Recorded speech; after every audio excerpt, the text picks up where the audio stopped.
Hai listener, bersama saya Kelvin di acara podcast Cakap di Balkon, Cakap-cakap di balik mikrofon. Ya, di episode kali ini kita akan membahas salah satu penyakit yang mungkin terdengar biasa, tapi sebenarnya bisa berdampak serius jika tidak ditangani dengan baik, yaitu campak. Masih banyak masyarakat yang menganggap campak ini sebagai penyakit ringan, padahal penularannya sangat cepat dan bisa menyebabkan komplikasi, terutama pada anak-anak. Nah, melalui podcast ini kita akan membahas mulai dari apa itu campak, bagaimana cara penularannya, gejala yang perlu diwaspadai, hingga langkah pencegahan yang bisa kita lakukan. Dan sudah hadir narasumber kita, Ibu Fitri Dianutami selaku Ketua Tim Kerja Surveillance dan Imunisasi dari Dinas Kesehatan Kabupaten Deli Serdang. Selamat pagi, Bu. Semangat, Ibu. Semangat. Sehat, Ibu ya? Alhamdulillah. Ya, kalau dari Dinas Kesehatan tuh harus sehat-sehat ya, Bu ya? Ya. Semangat, Ibu. Semangat. Semangat. Gimana aktivitas saya bersama Dinas Kesehatan, Ibu? Alhamdulillah, dukungan Bapak Bupati kita dengan Dinas Kesehatan semua luar biasa. Semua luar biasa ya. Kegiatan kita semua didukung dan alhamdulillah berjalan dengan lancar. Berjalan dengan lancar ya. Mudah-mudahan juga masyarakat luas Kabupaten Deli Serdang mendukung Dinas Kesehatan ya, Bu. Iya, Nah, masyarakatnya sehat semua. sehat semua, itu tujuan kita, Bu ya. Oke, luar biasa. Nah, kita mau bahas tentang penyakit campak ya. Bukan tercampak, Bu ya. Bukan tercampak, Bukan. ya, campakan aku. Nah, apa itu sebenarnya penyakit campak? Mungkin banyak masyarakat Deli Serdang yang tahu campak itu ya sekedar mungkin kayak demam atau mungkin gejala-gejala biasa aja. Seperti yang Kelvin sampaikan tadi, mungkin mereka mikirnya itu biasa aja, sebenarnya bahaya. Ternyata juga bisa komplikasi, Bu ya. Iya, bisa. Nah, pengennya masyarakat itu lebih tahu secara detail apa itu penyakit campak sebenarnya, Ibu. Campak itu kalau seperti yang kalau kita bilang itu dia morbili. Atau dia measles. Merupakan penyakit yang cukup menular dan sangat menular atau infeksius. Sangat infeksius, ditularkan melalui percikan mikro saat kita berbicara dari pasien campak, dan penularannya ini cukup banyak ya.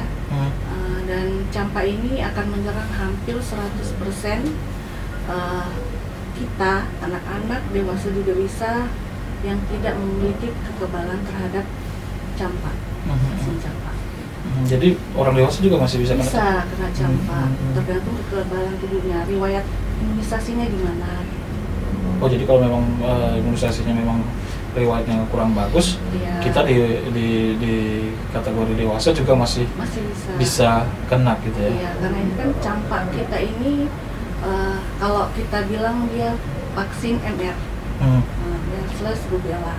Nah, itu tuh diberikan ke bayi usia 9 bulan, 18 bulan, dan kita berikan juga pada anak sekolah di usia 7 tahun atau kelas 1 SD. Ada juga kegiatan kita itu BIAS, yaitu Bulan Imunisasi Nasional Anak Sekolah. Itu untuk vaksin campak kita lakukan di bulan Agustus setiap tahun. Setiap tahun di bulan Agustus. Nah, kalau untuk penularannya nih, gimana sih penularan campak ini? Penularannya itu tadi yang saya bilang, pasien yang terkena ini terinfeksi virus campak itu bisa menularkan ke 17 sampai dengan 18 orang. Itu bisa ditularkan melalui percikan mikro saat bicara, bersin, dari tenggorokan juga bisa, saat tangan kita menyentuh, misalnya nih ada seorang yang terinfeksi campak, dia bersin, haci gitu kan, dengan tangannya gitu kan, karena kan masyarakat kita ini banyak yang nggak tahu nih cara bersin yang baik ya kan. Jadi saat dia menyentuh sesuatu itu juga bisa menularkan ke yang lainnya, apalagi kalau dia tuh memiliki kekebalan tubuh yang sangat-sangat rendah. Jadi bersin yang baik itu bukan haji ya, Bu ya? Hacu ya? Haji. Oh, kalau saya haji gitu. Oh gitu. Ya. Tapi gini ya, kan ada juga nih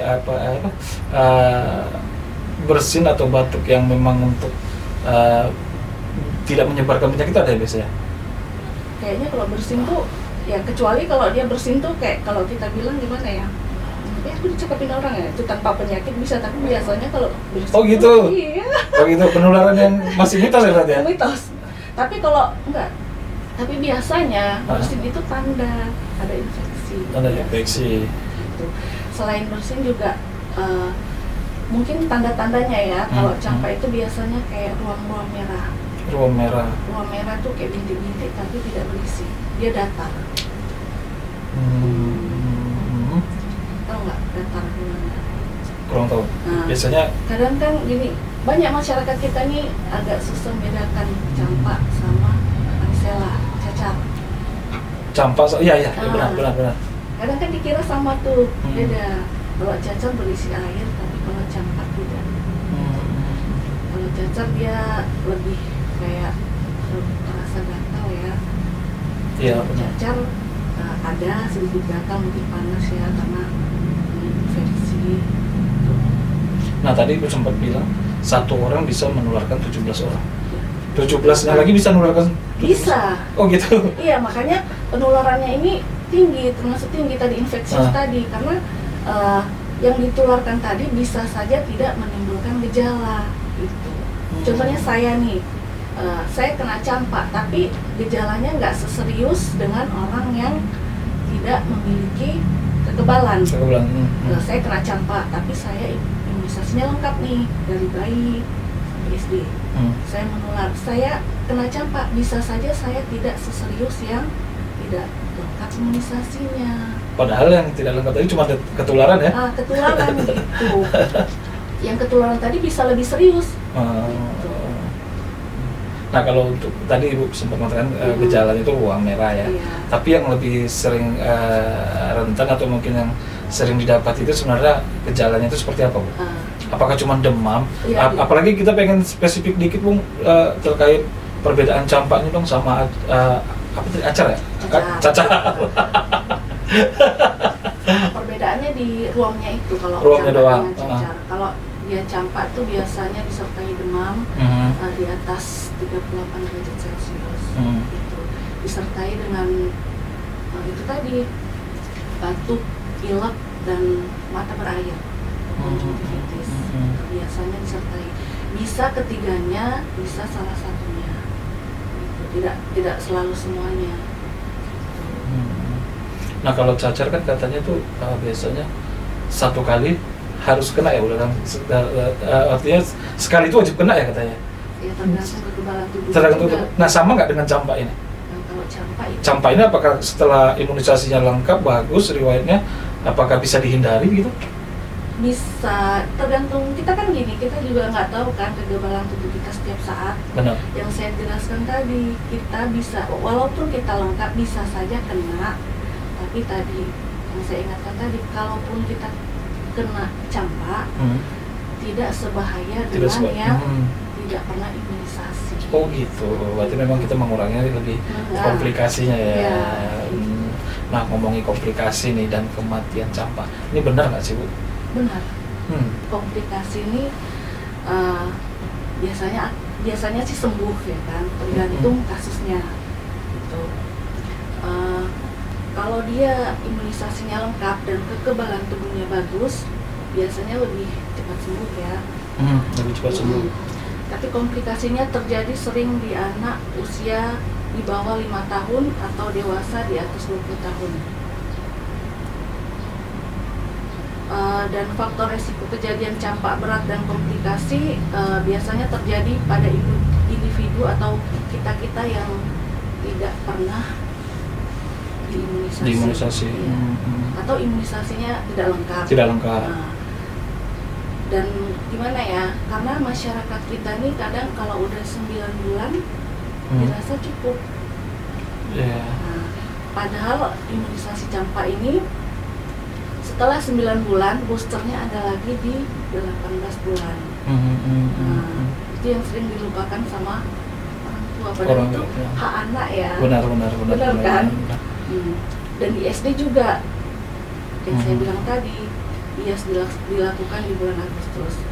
Lalu komplikasinya sering terjadi yaitu diare, pneumonia, malnutrisi, otitis media, kebutaan, kejang, demam tadi. Nah, demamnya itu kan dia bisa di atas 38 derajat Celcius. Nah, sebagian anak kan kalau demamnya di atas 38 bisa menimbulkan kejang. Benar. Itu kan mengganggu syaraf tekanan. Gitu. Baru kematian kasus campak umumnya disebabkan karena komplikasi itu tadi yang saya sebutkan, pneumonia dan diare berat. Nah, kita pengen edukasi sebenarnya ke masyarakat juga kan, bahwasannya bukan berarti setelah dewasa tidak ada kemungkinan kena campak gitu. Iya. Padahal kita tahu story dari riwayat imunisasinya nggak lengkap gitu ya. Iya. Nah, tapi beda kan Bu, misalnya artinya gini, ketika misalnya tadi di tingkat sekolah ada Bu ya. Iya. Nah, tapi di tingkat dia saat balita itu nggak bagus riwayat imunisasinya. Artinya kita mikir kan nggak semua orang setelah udah dapat imunisasi di sekolah, aku sehat-sehat aja gitu ya. Sampai udah dewasa nih nggak ada masalah nih gitu ya. Nah itu yang pengen kita rubah stigma masyarakat gitu ya. Jadi begitu pentingnya imunisasi dan juga menghindari penyakit campak ini Bu ya. Dan juga kita harus paham nih. Nah apa tadi campak dan disampaikan oleh Bu Fitri luar biasa. Nah kalau di rumah nih Bu ada anak atau mungkin seseorang yang kena campak, hal apa yang harus dilakukan ini? Pertama, untuk penyakit campak, kita lihat gejalanya, apakah ada demam. Nah, biasanya ibu kalau anak-anak demam, pasti sedia paracetamol di rumah. Ya benar. Penanggulangan utamanya yaitu dengan memberikan paracetamol itu bagi demam, mencegah demam. Kemudian banyak minum air putih. Banyak minum air putih. Kalau bayi ya banyak disusui gitu. Lalu kalau udah timbul komplikasi yang lainnya, segera dibawa ke puskesmas atau rumah sakit terdekat. Benar. Jadi kalau memang udah komplikasi lebih baik langsung ke puskesmas terdekat ya Bu ya. Ya, tapi biasanya kita bisa tangani sendiri di rumah. Oh gitu. Bisa. Tapi ya itu tadi untuk mencegah penularannya, anak kita yang terkena campak sebaiknya tidak disatukan dengan anak-anak lainnya karena penularannya tadi. Ya dikurung aja kalau bisa Bu. Oke, nih peran Dinkes dalam penanggulangan penyebaran campak di Kabupaten Deli Serdang itu seperti apa ini?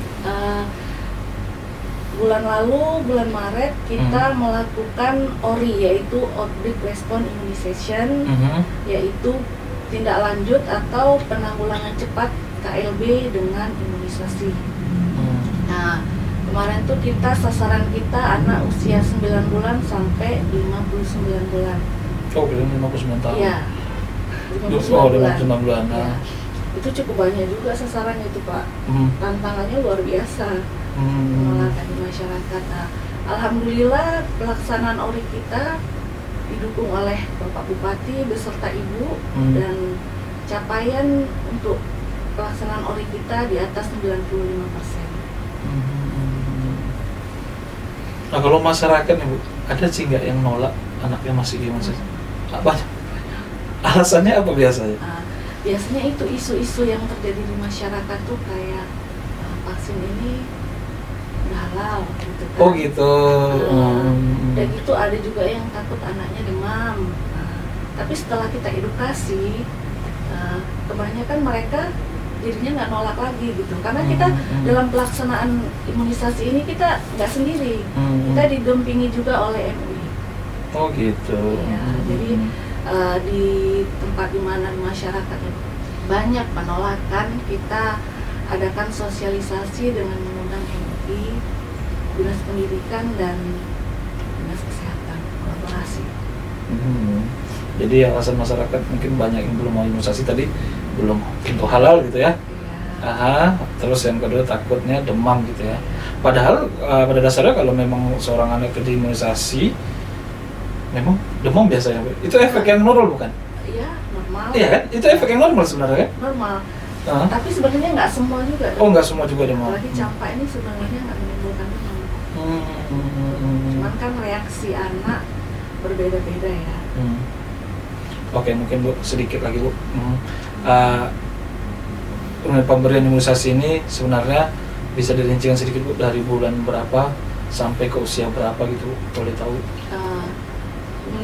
Untuk imunisasi lengkap itu dari mulai bayi baru lahir sampai boosternya di usia 2 tahun. 2 tahun. Tapi untuk anak-anak yang imunisasinya tidak lengkap atau sempat tidak ikut imunisasi di usia bayi tadi, bisa kita kejar melalui program kejar imunisasi. Nah, itu mau kapan aja bisa. Asal masyarakat kita sadar diri membawa anaknya ke posyandu yang ada di sekitar rumah. Oke, jadi itu dari warga Deli Serdang masih ada tadi apa Bu? Kejar imunisasi ya Bu? Ya, jadi buat kamu yang mungkin anaknya belum sempat imunisasi masih bisa diimunisasi sekarang. Nah itu dia, ya, ayo imunisasi agar anak kita terhindar dari campak, benar Bu ya? Ya benar. Kayak khususnya untuk campak ini tadi ya, saya ingatkan lagi itu campak itu diberikan untuk bayi usia 9 bulan, 18 bulan, dan kelas 1 SD atau 7 tahun. Nah itu dia, kelas 1 SD atau umur 7 tahun ya Bu ya. Biasanya juga di sekolah ya Bu ya? Ya, di sekolah setiap bulan 8. Setiap bulan 8. Ya, jadi kalau yang belum sempat nih yang waktu SD tungguin bulan Agustus ya, bulan 8. Nah, mudah-mudahan nanti datang ke sekolah nih buat adik-adik ya. Oke, mungkin yang terakhir Bu, closing statement, hal apa yang ingin Bu sampaikan buat masyarakat luas Kabupaten Deli Serdang yang nonton kita hari ini terkait penyakit campak ini Bu? Sesuai dengan misi Bapak Bupati kita, Bapak Bupati Kabupaten Deli Serdang yang kedua, yaitu sehat masyarakatnya. Mari kita cegah penyakit yang dapat dicegah dengan imunisasi, dengan rutin membawa bayi kita ke posyandu yang ada di seputaran rumah kita di Kabupaten Deli Serdang. Dan bagi anak-anak yang sempat tertinggal imunisasinya, bisa kita kejar melalui saat ini kita sedang melakukan kegiatan penari, yaitu sepekan mengejar imunisasi, yaitu tujuannya atau sasarannya adalah bayi-bayi yang belum sempat dibawa ke posyandu pada tanggal 6 sampai dengan 14 April 2026. Imunisasi lengkap, masyarakat sehat. Imunisasi lengkap, masyarakat sehat. Oke, luar biasa. Terima kasih Bu sudah hadir di podcast kita, luar biasa hari ini. Nah, Bapak nanti kita bakal undang Ibu lagi ya, siap Bu ya? Terima kasih. Nanti dengan tema-tema yang lain. Hari ini campak, mungkin besok ke depannya cacar ya? Bisa. Boleh ya? Kalau cacar nggak masuk. Nggak masuk? Iya, Oke. dia nggak masuk di program imunisasi nasional. Oh, imunisasi nasional. Oke deh, mungkin dengan tema-tema yang lain Bu ya? Difteri bisa. Oke. Nanti kita akan bahas tentang itu. Oke, luar biasa sekali lagi. Terima kasih Bu ya, sudah ada di podcast kita hari ini. Dan buat masyarakat luas Deli Serdang, nih, tadi kita udah sampaikan bahayanya campak itu seperti apa. Nah, kalau buat kamu yang mungkin merasa belum lengkap nih riwayat imunisasinya, bisa diimunisasikan nih buat anak-anak juga tadi ya, terkhususnya anak-anak tadi ya di bawah 5 tahun agar terhindar dari penyakit campak. Oke deh, berakhir sudah podcast kita hari ini. Mari kita dukung terus program dan visi misi Bapak Bupati dan Bapak Wakil Bupati Deli Serdang. Dan mari kita menjadi masyarakat yang taat pajak agar pembangunan Deli Serdang jauh lebih maju lagi. Akhir kata, saya Kelvin mewakili Ibu Fitri Dian Utami ya Bu, dari Dinas Kesehatan Kabupaten Deli Serdang. Dan bersama kru yang bertugas, mohon pamit undur diri, mohon maaf jika ada salah kata. Salam Deli Serdang, sehat.